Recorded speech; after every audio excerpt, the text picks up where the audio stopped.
আজকে রাতে বানিয়েছিলাম খাসির মাংসের ট্যালট্যালে ঝোল। এই ট্যালট্যালে ঝোলটা খেতে এত ভালো লাগে খাসির মাংসের কি বলবো। একদম পাতলা করে ঝোলটা বানিয়েছিলাম, তার সাথে বড় বড় আলু দিয়ে একেবারে রসিয়ে কষিয়ে পাতলা একটা ঝোল বানিয়েছিলাম। তোমরা যারা মাটন খাও না তারা একরকম, বাট যারা মাটন খায় আমার মতন তাদের তো ভীষণ প্রিয় এই ঝোলটা।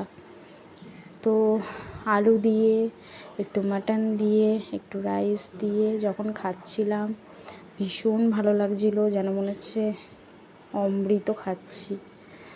তো আজকে রাতে এই রান্না হয়েছে। তোমাদের কাদের কাদের কী রান্না হয়েছে অবশ্যই কমেন্ট করে জানিও।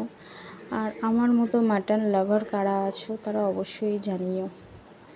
আমার তো ভীষণ ভালো লাগে। আমি আগে ছোটোবেলায় মাটন খেতাম না।